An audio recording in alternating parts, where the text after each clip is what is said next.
娃娃 TV 讲台语，各位观众朋友大家好，我是 Lisa。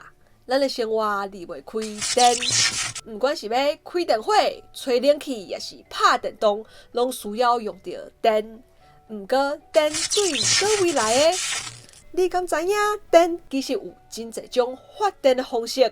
今仔日这集 Lisa 就要来带大家认捌一寡能源甲发电的方式。能源会当分做两大类，一类是再生能源，另外一类是非再生能源。咱先来看再生能源。再生能源就是会当一直用的能源。第一种是太阳能，这是利用日头照落来的光，透过太阳能板转做电的发电方式。这种发电方式不但无污染，阁会当一直使用哦。第二种是风力，这是利用大自然的风来吹风车，予风车喷射来生产电的发电方式。第三种是水力，这是利用水流落来的力量来推动发电机的发电方式，亲像水库就定定会用这种方式来发电。第四种是地力，这是利用土骹底力量来发电的方式。有的所在土骹有温泉、有火山，这力会变做烧水甲水烟，甲因抽起来去推动发电机，安尼就会当发电啊。第五种是生质能，这是利用食物、喷甚至是粪扫来转做能源来发电的方式，嘛是一种循环再利用的方式。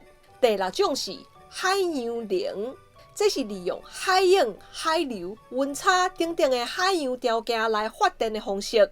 优点是袂造成空气污染，阁袂去占用到土地。不过目前这种发电方式较少，阁在继续研发当中。好，刷乱咱来看非再生能源。非再生能源就是用了就无啊，无法度一直再生的能源。第一种是石油。石油是为土骹开采出来的原料，经过炼油厂提炼了后，会分做无同的燃料。其中汽油是用伫汽车、机车顶悬的燃料。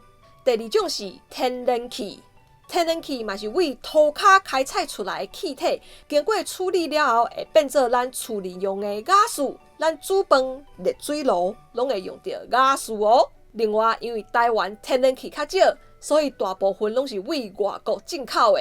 第三种是煤炭，这是利用烧炭所产生的热能来将烧水变成水烟来推动发电机来发电，这是上传统的发电方式，嘛是造成上侪污染的发电方式。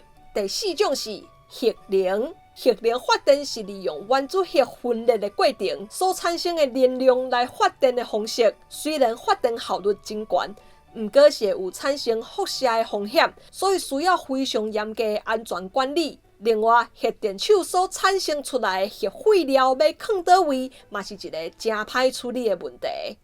好，咱了解能源的分类，会当帮助咱更加珍惜资源，嘛会当了解未来能源的发展方向。大家后摆开电火、驶车、煮饭的时阵，嘛会当想看卖，这是用倒一种能源哦。我是 Lisa， 今仔的影片就到这，若是喜欢我的影片，你要把起赞跟分享出去，也要订阅观众朋友嘛，要支持一下订阅，另外开启你的铃啊，你看到所有上新的影片通知哦。另外 Lisa 嘛 Facebook 嘛加 Instagram 嘛，欢迎大家 follow 一下赞的哦。好，安尼咱后一个节目再会。